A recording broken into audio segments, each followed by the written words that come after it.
ఓం సమర్థ సద్గురు శ్రీ సాయినాథాయ నమః. శ్రీ సాయి సచ్చరిత్రము 18-19 అధ్యాయములు. ప్రస్తావన. సాఠే శ్రీమతి రాధాబాయి దేశ్ముఖ్ మన ప్రవర్తన గూర్చి బాబా ఉపదేశము.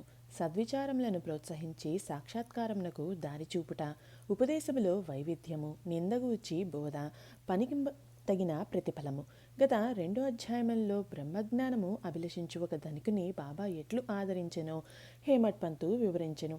రాబోవు 2 అధ్యాయములలో హేమత్ పంతును బాబా ఎట్లు ఆమోదించి ఆశీర్వదించెనో, బాబా ఎట్లు తమ భక్తులలో మంచి ఆలోచనలు ప్రేరేపించి మోక్షమునకు మార్గము చూపుచుండెనో, ఆత్మోన్నతి గూర్చి, పరనింద గూర్చి, ఇతరుల కష్టమునకు ఇవ్వవలసిన ప్రతిఫలమును గూర్చి బాబా వారి ప్రబోధములు ఎట్టివో వర్ణింతుము.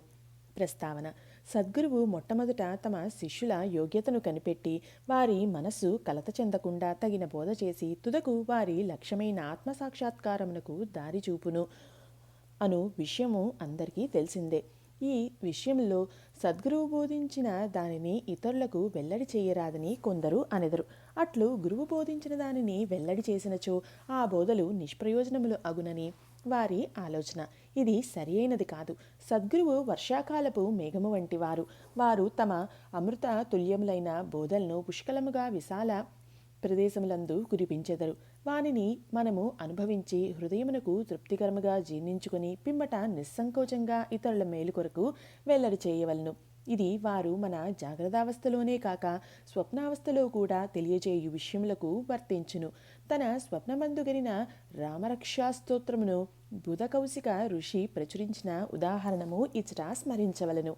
ప్రేమగల తల్లి గుణమిచ్చు చేదైన ఔషధములను బిడ్డ మేలు కొరకే బలవంతంగా గొంతులోనికి త్రోయినట్లు ఆధ్యాత్మిక విషయములను బాబా తన భక్తులకు బోధించువారు. వారి మార్గము రహస్యమైనది కాదు, అది బహిరంగమైనది. వారి బోధలను అనుసరించిన భక్తుల జయము నెరవేరేది. సాయిబాబా వంటి సద్గురువులు మన జ్ఞాననేత్రములను తెరిపించి ఆత్మ యొక్క దైవీ సౌందర్యములను చూపి మన కోరికలను నెరవేర్చెదరు. ఇది జరిగిన పిమ్మట మన ఇంద్రియ విషయ వాంఛలు నిష్క్రమించి వివేక వైరాగ్యములను జంట ఫలములు చేతికి వచ్చును. నిద్రలో కూడా ఆత్మజ్ఞానము మొలకెత్తును.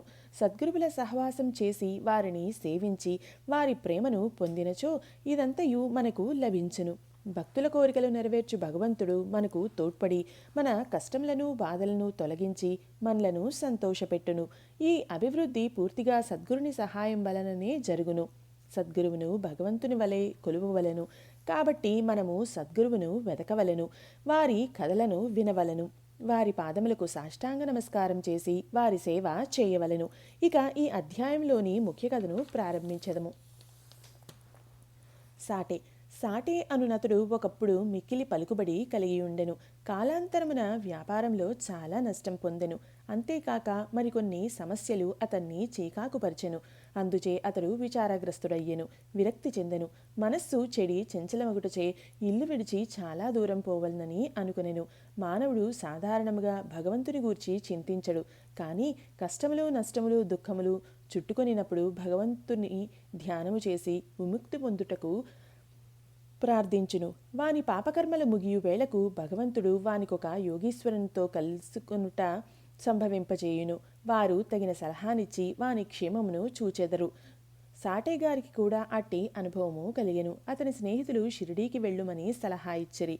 అచట సాయిబాబాను దర్శించి అనేక మంది శాంతి పొందుచుండిరి. వారి కోరికలు కూడా నెరవేరుచుండెను. సాటే గారికి ఇది నచ్చెను. వెంటనే 1917వ సంవత్సరంలో షిరిడీకి వచ్చెను. అచట శాశ్వత బ్రహ్మవలే స్వయం ప్రకాశుడై నిర్మలుడు శుద్ధ స్వరూపుడు అగు సాయిబాబాను చూచిన వెంటనే అతనికి మనశ్చాంచల్యము తగ్గిపోయి శాంతి కలిగెను. వాని పూర్వజన్మ పుణ్యం వలన బాబా యొక్క పవిత్రమైన పాదసేవ లభించెను. అతడు గొప్ప మనోబలం గలవాడగుటచే వెంటనే గురుచరిత్ర పారాయణము మొదలుపెట్టెను. 7 రోజుల్లో చరిత్ర చదువుట పూర్తి కాగానే బాబా ఆనాడు రాత్రి అతనికొక దృష్టాంతమును చూపెను. అది ఇట్లుండెను. బాబా గురుచరిత్రము చేతిలో పట్టుకుని దానిలోని విషయములను ఎదుట కూర్చున్న సాటేకు బోధించుచున్నట్లు అతడు దానిని శ్రద్ధగా వినుచున్నట్లు చూపెను. సాటే నిద్ర నుంచి లేచిన వెంటనే కలను జ్ఞాపకం మందు ఉంచుకొనెను. మిగుల సంతసించెను. అజ్ఞానమనే నిద్రలో గుర్రుపెట్టి నిద్రపోవుచున్న తన వంటి వారిని లేపి గురుచరిత కథ అమృతమును రుచి చూపుట బాబా యొక్క దయార్థ హృదయమే కదా అని అనుకొనెను. ఆ మరుసటి దినము ఆ దృశ్యమును కాకాసాహెబ్ దీక్షిత్కు తెలియజేసి దాని భావం ఏమై యుండునో సాయిబాబాను అడిగి తెలుసుకొనమనెను. ఒక సప్తాహం చాలును లేక ఇంకొక సప్తాహం పారాయణ చేయవలను కనుగొనమనెను. కాకాసాహెబు సమయం చూచి బాబాను ఇట్లడిగెను, ఓ దేవా, ఈ దృశ్యం వలన సాటేకు ఏమని చెప్ప నిశ్చయించితివి? అతడు ఊరకుండవలనా లేక ఇంకొక సప్తాహం పారాయణము చేయవలనా? అతడు అమాయక భక్తుడు, అతని కోరిక నెరవేరవలెను. అతనికి దృష్టాంతార్థమును బోధించవలెను, వానిని ఆశీర్వదింపుడు అన బాబా. అతడు గురుచరిత్రము ఇంకొక సప్తాహము పారాయణ చేయవలను. ఆ గ్రంథముని జాగ్రత్తగా పఠించినచో అతడు పావనుడు అగును, మేలు పొందగలడు. భగవంతుడు ప్రీతి చెంది వానిని ప్రపంచ బంధముల నుండి తప్పించును అనెను. ఆ సమయమున హేమట్ పంతు అచ్చట నుండి బాబా కాళ్లను ఒత్తుచుండెను. బాబా పలుకులు విని అతడు తన మనస్సులో ఇట్లనుకునెను, సాటే ఒక్క వారమే పారాయణ చేసి ఫలితమును పొందిన నేను 40 సంవత్సరముల నుండి పారాయణ చేయుచున్నాను, కానీ నాకు ఫలితము లేదు కదా. అతడు ఇక్కడ 7 దినములు మాత్రమే నివసించెను, నేను 7 సంవత్సరముల నుంచి ఉన్నాను. నా ప్రయత్నములు నిష్ఫలమా ఏమి? చాతకపక్షి మేఘము నుంచి పడు నీటి బిందువుకై కనిపెట్టుకుని ఉన్నట్లు నేను కూడా బాబా తమ దయామృతమును నాపై వర్షించెదరని, వారి బోధనలచే నన్ను ఆశీర్వదించెదరని కనిపెట్టుకుని ఉన్నాను. ఈ ఆలోచన వాని మనస్సులో మెదిలిన వెంటనే బాబా దానిని గ్రహించెను. భక్తుల మనసుల్లో ఉండేడి ఆలోచనలు అన్నీయు బాబా గ్రహించెడివారు.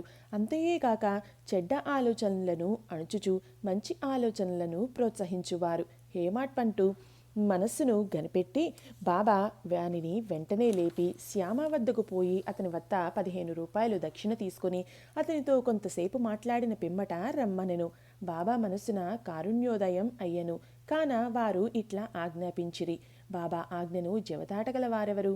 హేమత్ పంటు వెంటనే మసీదు విడిచి శ్యామగృహమునకు పోయెను. అప్పుడే అతడు స్నానము చేసి దోవతి కట్టుకొనుచుండెను.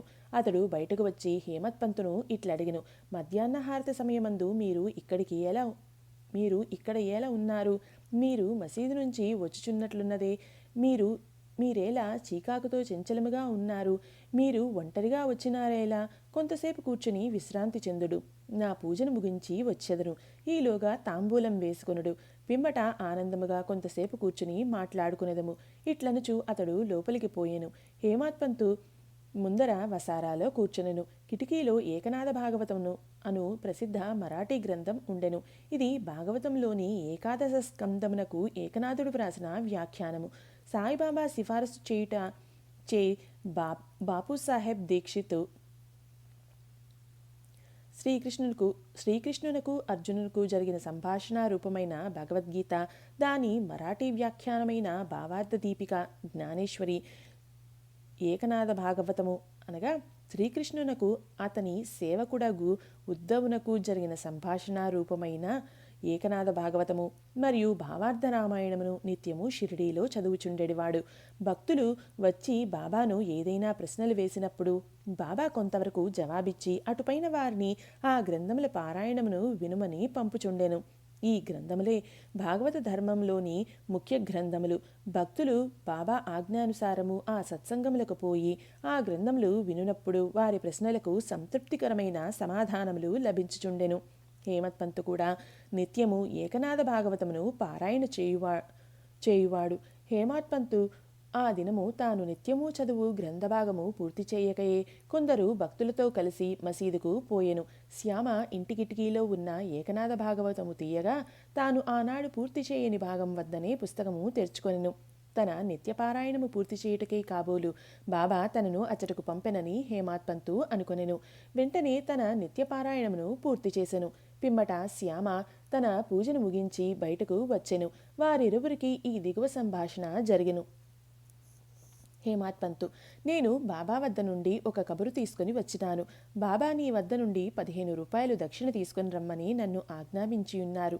అంతేకాదు కొంతసేపు నీతో కూర్చొని మాట్లాడిన పిమ్మట మసీదుకు రమ్మని చెప్పారు. శ్యామ, ఆశ్చర్యంతో, నా వద్ద డబ్బు లేదు, నా 15 సాష్టాంగ నమస్కారములు పైకమునకు బదులుగా బాబాకు సమర్పింపుము. హేమత్ పంతు: సరే, నీ నమస్కారములు ఆమోదింపబడెను. మనము కూర్చుని కొంతసేపు మాట్లాడుకునేదము. మన పాపములను నశింపచేయునట్టి బాబా లీలలను కథలను చెప్పుము. శ్యామ: అయితే కొంతసేపు కూర్చునుము. ఈ దేవుని లీలలు మిక్కిలి ఆశ్చర్యకరమైనవి. నీకు ఇదివరకే తెలియను. నేను పల్లెటూరి వాడను, నీవు చదువుకున్న పట్టణవాసివి. నీవు ఇక్కడకు వచ్చిన తర్వాత కొన్ని లీలలను చూచియే ఇందువు. వానిని నీ ముందు నేనెట్లు వర్ణించగలను? సరే, ఈ తమలపాకులు వక్కా సున్నము తీసుకుని తాంబూలం వేసుకొనుము. నేను లోపలకు పోయి దుస్తులు ధరించి వచ్చెదను. కొద్ది నిమిషంలో శ్యామ బయటకు వచ్చి హేమత్ పంతుతో మాట్లాడుచూ కూర్చునెను. అతడు ఇట్లనెను: ఈ దేవుని లీల కనుగొన సఖ్యము కానిది. వారి లీలలకు అంతులేదు. వానిని ఎవరు గమనించగలరు? వారి లీలలతో వినోదించు నట్లగుపడినను అగుపడినను వారు వానిని అంటినట్లు కాన్పించరు. మా వంటి జానపదులకు ఏమి తెలియను? బాబాయే ఈ కథలను ఎందుకు చెప్పరాదు? నీ వంటి పండితులను నా వంటి పామరుల వద్దకు ఎలా పంపుచున్నారు? వారి మార్గములు ఊహింపరానివి. అవి మానవుల చేష్టలు కావని చెప్పగలను. ఈ ఉపోద్ఘాతముతో శ్యామ ఇట్లనెను: నాకొక కథ జ్ఞాపకమునకు వచ్చుచున్నది. అది నీకు చెప్పెదను. నాకది స్వయముగా తెలియను. భక్తుడు ఎంత మనోనిశ్చయముతో పట్టుదలతో ఉండునో బాబా అంత త్వరగా వానికి సహాయపడును. ఒక్కొక్కప్పుడు బాబా భక్తులను కఠిన పరీక్ష చేసిన పిమ్మట వారికి ఉపదేశమును ఇచ్చును. ఇచ్చట ఉపదేశము అనగా నిర్దేశము. ఉపదేశం అన్నమాట విన్నతోడనే హేమత్ పంతు మనస్సులో ఒక స్మృతి తడుక్కుమనెను. వెంటనే సాటేగారి గురుచరిత్ర పారాయణ జ్ఞప్తికి వచ్చెను. తన మనస్సునకు శాంతి కలిగించు నిమిత్తము బాబా తనను అచ్చటకు పంపి ఉండునని అనుకునెను. అయినప్పటికీ ఈ భావమును అణుచుకొని శ్యామ చెప్పు కథలను వినుటకు సిద్ధపడెను. ఆ కథలన్నీయు బాబాకు తన భక్తులందెట్టి దయాదాక్షణ్యములు కలవో తెలుపును. వానిని వినగా హేమత్ పంతుకు ఒక విధమైన సంతోషము కలిగెను. శ్యామ ఈ దిగువ కథను చెప్పదొడంగెను. శ్రీమతి రాధాబాయి దేశ్ముఖ్. రాధాబాయి అను యొక్క ముసలమ్మ యుండెను. ఆమె కాసాభా దేశ్ముఖ్ గారి తల్లి. బాబా ప్రఖ్యాతి విని ఆమె సంగమనేరు గ్రామ ప్రజలతో కలిసి షిరిడీకి వచ్చెను. బాబాను దర్శించి మిక్కిలి తృప్తి చెందెను. ఆమె బాబాను గాఢముగా ప్రేమించెను. బాబాను తన గురువుగా చేసుకుని ఏదైనా ఉపదేశం పొందవలనని మనోనిశ్చయము చేసుకొనెను. ఆమెకు ఇంకేమీ తెలియకుండెను. బాబా ఆమె సంకల్పమును ఆమోదించక తనకు మంత్రోపదేశం చేయనిచో ఉపవాసముండి చచ్చెదనని మనోనిశ్చయం చేసుకొనెను. ఆమె తన బసలోనే ఉండి భోజనము నీరు మానివేశెను. అట్లు 3 రోజులు గడిచెను. ఆమె పట్టుదలకు నేను అనగా శ్యామ భయపడి ఆమె పక్షమున బాబాతో ఇట్లంటిని: దేవా, మీరు ఏమి ప్రారంభించితిరి? నీవు అనేక మందిని ఇచ్చటకు ఈడ్చెదవు. ఆ ముదుసల్ని నీవు ఎరిగే ఇందువు. ఆమె మిక్కిలి పట్టుదలగలది. ఆమె నీపైన ఆధారపడి ఉన్నది. ఆమె చచ్చు వరకు ఉపవసింప నిశ్చయించుకొని ఉన్నది. నీవు ఆమెను అనుగ్రహించి ఉపదేశం ఇచ్చినంత వరకు ఆమె తన నిరాహార దీక్షను మానదు. ఆమెకు ఏమైనా హాని జరిగినచో ప్రజలను నిన్నే నిందించెదరు. నీవు తగిన ఆదేశం ఇవ్వకపోవుటచే ఆమె చచ్చిందని లోకులు అనెదరు. కాబట్టి ఆమెను కరుణించుము, ఆశీర్వదించుము, ఆమెకు తగిన దారి చూపుము. ఆమె మనోనిశ్చయము చూచి బాబా ఆమెను పిలిపించి ఈ క్రింది విధముగా బోధించెను: ఓ తల్లి, అనవసరమైన యాతనకి ఏల పాల్పడి చావును కోరుచున్నావు. నీవు నిజముగా నా తల్లివి. నేను నీ బిడ్డను. నా యందు కనికరించి నేను చెప్పునది పూర్తిగా వినుము. నీకు నా వృత్తాంతమును చెప్పెదను. నీవు దానిని బాగా వినినచో నీకు అది మేలు చేయును. నాకు ఒక గురువు ఉండెను. వారు గొప్ప యోగీశ్వరులు, మిక్కిలి దయార్థ హృదయులు. వారికి చాలా కాలం శుశ్రూష చేసి తిని, కానీ నా చెవిలో వారు ఏ మంత్రము ఊదలేదు. నాకు వారిని వదిలిపోవ తలంపే లేకుండెను. నేను వారితోనే ఉండుటకు, వారి సేవ చేయుటకు, వారి వద్ద కొన్ని ఉపదేశములను గ్రహించుటకు నిశ్చయించుకుంటుని. కానీ వారి మార్గము వారిది. వారు నా తల గొరిగించిరి. నా నుండి 2 పైసలు దక్షిణ అడిగిరి. నేను దానిని వెంటనే వారికి సమర్పించి తిని. మీ గురువుగారు పూర్ణకాములైనచో వారు మిమ్మల్ని దక్షిణ అడుగునేలా? వారు నిష్కాములని ఎట్లనిపించుకుందురు అని నీవు అడగవచ్చును. దానికి సమాధానము సూటిగా చెప్పగలను. వారు డబ్బును లక్ష్య పెట్టేవారు కారు. ధనముతో వారు చేయునది ఏమున్నది? వారు కోరిన 2 కాసుల్లో ఒకటి నిష్ఠ, రెండవది సంతోష స్థైర్యములతో కూడిన ఓరిమి. నేను ఈ రెంటిని వారికి అర్పించితిని. వారు ప్రసన్నులైరి.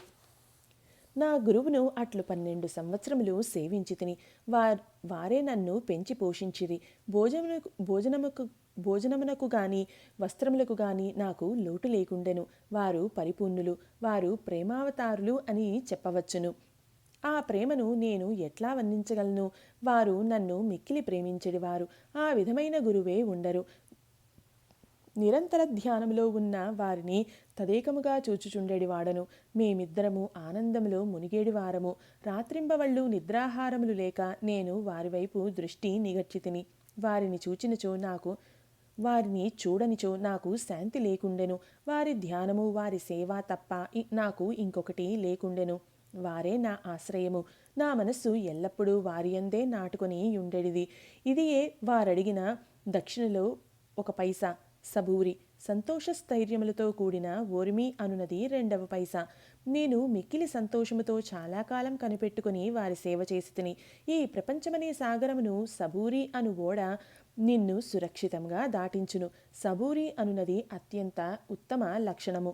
అది పాపములన్నింటినీ తొలగించును, కష్టములను పారద్రోలును, అనేక విధముల అవాంతరములను తొలగించి భయమును పారద్రోలును, తుదకు జయమును కలగజేయును. సబూరి అనునది సుగుణములకు గని, మంచి ఆలోచనలకు తోడు వంటిది. నిష్ఠ, సబూరి అనునవి అన్యోన్యమైన అక్కచెల్లెండ్ర వంటివి. నా గురువు నా నుండి ఇతరమేమియూ ఆశించియుండలేదు. వారు నన్ను ఉపేక్షింపక సర్వకాల సర్వావస్థలయందు కాపాడుచుండెడివారు. నేను వారితో కలిసి యుండెడివాడను. ఒక్కొక్కప్పుడు వారిని విడిచి ఉండినను వారి ప్రేమకు ఎన్నడూనూ లోటు కలగలేదు. వారు తమ దృష్టి చేతనే నన్ను కాపాడుచుండెడివారు. తాబేలు తన పిల్లలను కేవలం తన దృష్టితో పెంచునట్లు నన్ను కూడా నా గురువు తమ దృష్టితో పోషించుచుండెడివారు. తల్లి తాబేలు ఒక ఒడ్డున ఉండును, బిడ్డ తాబేలు 2వ ఒడ్డున ఉండును. తల్లి తాబేలు పిల్ల తాబేలుకు ఆహారం పెట్టుట గాని పాలిచ్చుట గాని చేయదు. తల్లి తన పిల్లలపై తన దృష్టిని పోనిచ్చును. పిల్లలు ఎదిగి పెద్దవి అగును. అటులనే మా గురువు కూడా తమ దృష్టిని నా యందు నిలిపి నన్ను ప్రేమతో కాపాడిరి. ఓ తల్లి, నా గురువు నాకు మంత్రమేమియూ ఉపదేశించలేదు. అటువంటప్పుడు నేను నీ చెవిలో మంత్రం ఎట్లు ఊదగలను? గురువు యొక్క ప్రేమమయమైన తాబేలు చూపే మనకు సంతోషమునిచ్చునని జ్ఞాపకమందుంచుకొనుము. మంత్రము గాని ఉపదేశము కాని ఎవ్వరి వద్ద నుండి గాని పొందుటకు ప్రయత్నించకము. నీ ఆలోచనలు, నీవు చేయు పనులు నా కొరకే వినియోగించుము. నీవు తప్పక పరమార్థమును పొందెదవు. నా పైన సంపూర్ణ హృదయంతో చూడుము. నా వైపు సంపూర్ణ హృదయంతో చూడుము. నేను నీపై అట్లనే చూచెదను. ఈ మసీదులో కూర్చొని నేను నిజమునే చెప్పెదను. నిజము తప్ప మరేమియూ మాట్లాడను. ఏ సాధనలు గాని 6 శాస్త్రముల్లో ప్రావీణ్యము కానీ అవసరం లేదు. నీ గురువునందు ప్రేమ విశ్వాసములను ఉంచుము. గురువే సర్వమును చేయువాడనియు కర్తయనియు పూర్తిగా నమ్ముము. ఎవరైతే గురువు యొక్క మహిమను గొప్పదనమును గ్రహించెదరో, ఎవరైతే గురుని బ్రహ్మ విష్ణు మహేశ్వర స్వరూపుడని ఎంచెదరో వారే ధన్యులు. ఈ ప్రకారముగా ఉపదేశించి బాబా ఆ ముసలమ్మను ఒప్పించెను. ఆమె బాబాకు నమస్కరించి ఉపవాసమును వదులుకొనెను. ఈ కథను జాగ్రత్తగాను శ్రద్ధగాను విని దాని ప్రాముఖ్యమును సందర్భమును గుర్తించి హేమాత్ పంతు మిక్కిలి ఆశ్చర్యపడెను. ఈ ఆశ్చర్యకరమైన బాబా లీలను చూచి అతని ఆపాదమస్తకము పులకరించెను. సంతోషముతో ఉప్పొంగెను. గొంతుక ఆరిపోయెను. ఒక్క మాటైనా మాట్లాడుటకు చేత కాకుండెను. శ్యామ అతన్ని ఈ స్థితిలో చూచి, ఏమి జరిగినది? ఎలా ఊరుకున్నావు? అట్టి బాబాలీలలు నీకు ఎన్ని వర్ణింపవలను అని అడిగెను. అదే సమయమందు మసీదులో గంట మ్రోగెను. మధ్యాహ్న హారతి పూజ ప్రారంభమైనని గ్రహించిరి. కనుక శ్యామ హేమాత్ పంతులిద్దరూ మసీదుకు త్వరగా పోయిరి. బాపూసాహెబ్ జోగు అప్పుడే హారతి ప్రారంభించెను. స్త్రీలు మసీదు నుండిరి. దిగువ ఖాళీ జాగాలో పురుషులు నిండిరి. అందరూ బాజా భజంత్రీలతో ఒకే వరుసతో హారతి పాడుచుండిరి. బాబాకు కుడివైపు శ్యామ, ముందర హేమాత్ పంతు కూర్చునిరి. వారిని చూచి బాబా హేమాత్ పంతును శ్యామ ఇచ్చిన దక్షిణను ఇమ్మనెను. శ్యామ రూపాయలకు బదులు నమస్కారములు ఇచ్చననియు శ్యామ ప్రత్యక్షముగా గలడు కనుక అడగవచ్చును అనెను. బాబా ఇట్లనెను. సరే, మీరిద్దరూ కొంతసేపు మాట్లాడుకుంటిరా? అట్లయినచో మీరు ఏం మాట్లాడుకునిరో చెప్పుము. గంటల చప్పుడును, మద్దెల శబ్దమును, పాటల ధ్వనిని లెక్కించక హేమత్ పంతు బాబాకు జరిగినదంతయూ చెప్పుటకు ఆరాటపడెను. తాము ముచ్చటించినదంతయు తనకు చాలా ఆనందము కలగజేసిందనియు, ముఖ్యముగా ముసలమ్మ కథ మిక్కిలి ఆశ్చర్యము కలగజేసిందనియు, దానిని విని బాబా లీలలు అగోచరములని తెలుసుకుంటుననియు, ఆ కథ రూపంతో తన్ను బాబా ఆశీర్వదించిరని హేమత్ పంతు చెప్పెను. అప్పుడు బాబా, కథ చాలా అద్భుతమైంది. నీవెట్లా ఆనందించితివి? నాకు ఆ విషయమై వివరములన్నీయూ చెప్పుము అనిరి. అప్పుడు హేమత్ పంతు తాను ఇంతకు ముందు విన్న కథను పూర్తిగా బాబాకు వినిపించి, అది తన మనసునందు శాశ్వత ప్రభావంను కలిగించిందని చెప్పెను. ఇది విని బాబా మిగుల సంతసించెను. ఆ కథ నీకు నచ్చినదా? దాని ప్రాముఖ్యమును నీవు గుర్తించిదవా అని బాబా హేమత్ పంతును అడిగెను. అవును బాబా, నా మనశ్చాంచల్యము నిష్క్రమించినది. నాకు నిజమైన శాంతి, విశ్రాంతి కలిగినది. సత్యమార్గమును కనుగొనగలిగితిని అని హేమత్ పంతు బదులిచ్చెను. బాబా ఇట్లు చెప్పెను. నా పద్ధతి మిక్కిలి విశిష్టమైనది. ఈ ఒక్క కథను జ్ఞప్తి ఎందుంచుకునుము. అది మిక్కిలి ఉపయోగించును. ఆత్మసాక్షాత్కారమునకు ధ్యానం అవసరం. దాన్ని అలవర్చుకున్నచో వృత్తులన్నీయూ శాంతించును. కోరికలన్నీయూ విడిచి నిష్కామివై నీవు సమస్త జీవరాశి యందు గల భగవంతుని ధ్యానింపుము. మనస్సు ఏకాగ్రమైనచో లక్ష్యము నెరవేరును. సదా నా నిరాకార స్వభావమును ధ్యానింపుము. అది ఏ జ్ఞానస్వరూపము, చైతన్యము, ఆనందము. మీరు ఇది చేయలేనిచో రాత్రింబగళ్ళు మీరు చూచుచున్న నా ఈ ఆకారమును ధ్యానించుడు. అట్లు కొన్నాళ్లు చేయగా మీ వృత్తులు కేంద్రీకృతం అగును. ధ్యాత, ధ్యానము, ధ్యేయము అను మూడింటికి గల భేదము పోయి ధ్యానించువాడు చైతన్యముతో ఐక్యమై బ్రహ్మముతో అభిన్నమగును. తల్లి తాబేలు నదికి ఒక ఒడ్డున ఉండును, దాని పిల్ల ఇంకొక ఒడ్డున ఉండును. తల్లి వానికి పాలిచ్చుట గాని పొదువుకొనుట గాని చేయదు. దాని చూపు మాత్రమే వానికి జీవశక్తి ఇచ్చుచున్నది. చిన్న తాబేళ్లు ఏమీ చేయక తల్లిని జ్ఞాపకమందుంచుకొనును.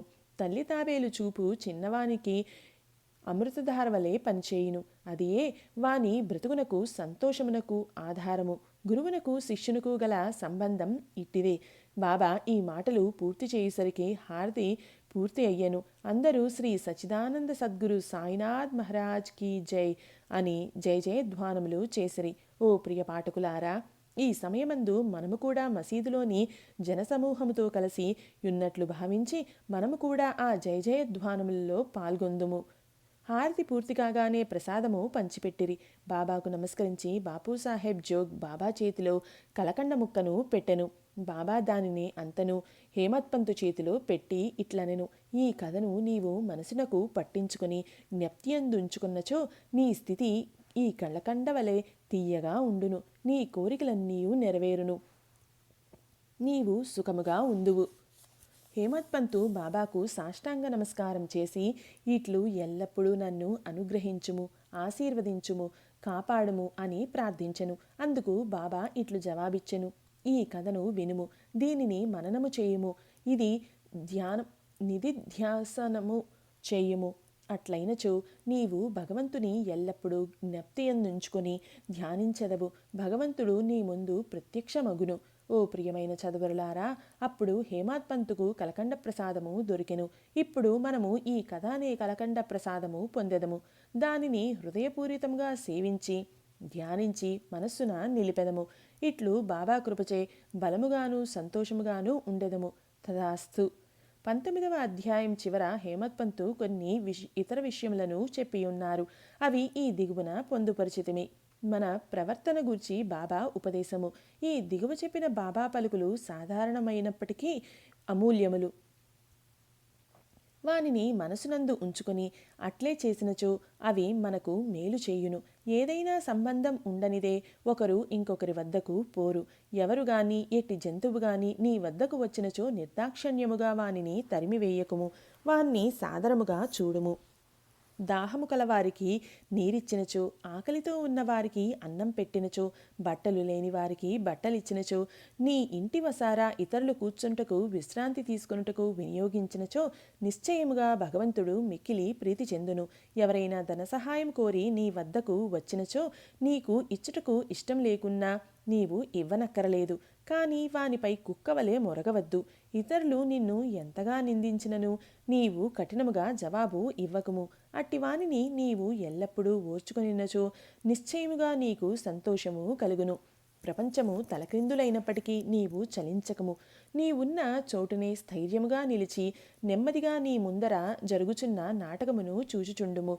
నాకు నీకు మధ్యగల గోడను నిర్మూలించుము. అప్పుడు మనమిద్దరము కలియు మార్గము ఏర్పడును.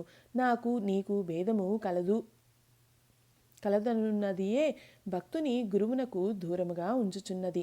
దానిని నశింపచేయనిదే మనకు ఐక్యత కలగదు. అల్లా మాలిక్ భగవంతుడే సర్వాధికారి.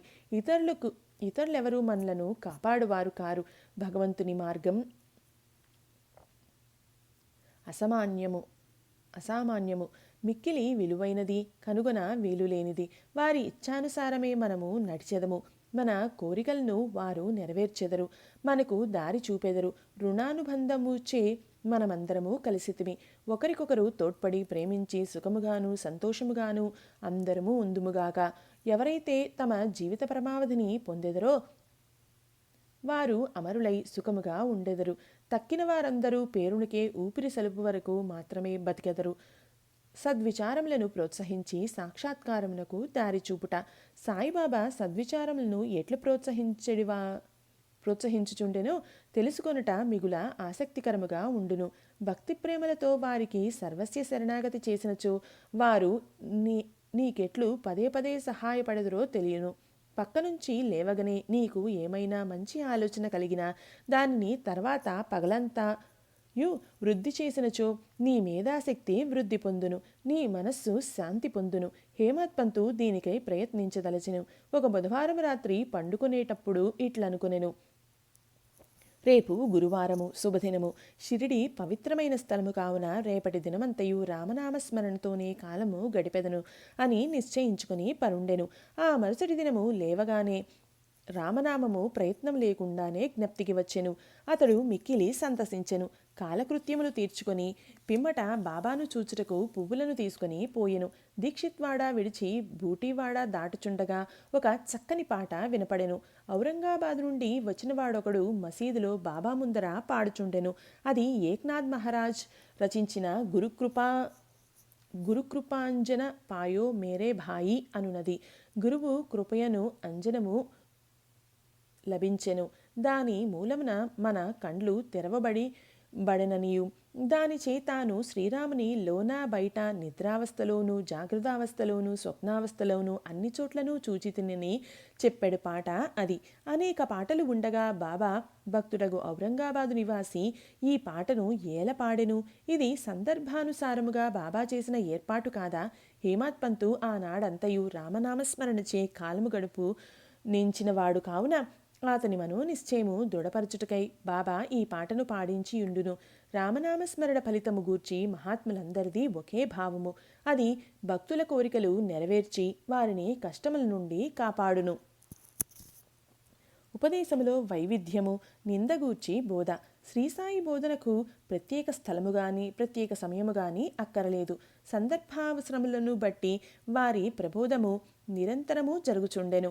ఒకనాడు ఒక భక్తుడు ఇంకొక భక్తుని గూర్చి పరోక్షమున ఇతరుల ముందు నిందించుచుండెను. ఒప్పులు విడిచి భక్త సోదరుడు చేసిన తప్పులనే ఎన్నుచుండెను. మిక్కిలి హీనమైన అతని దూషణలు విన్నవారు విసిగిరి. అనవసరముగా ఇతరులను నిందించుటచే అసూయ, దురభిప్రాయము మొదలగున్నవి కలుగును.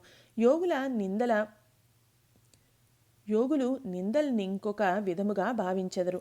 మలినమును పోగొట్టుటకు అనేక మార్గములు కలవు. సబ్బుతో మాలిన్యమును కడగవచ్చును. పరులను నిందించువాని మార్గము వేరు. ఇతరుల మలినములను వాడు తన నాలుకతో శుభ్రపరచును. ఒక విధముగా వాడు నిందించువానికి సేవ చేయువాడు. ఎట్లనా వాని మలినమును వీడు తన నాలుకతో శుభ్రపరచుచున్నాడు.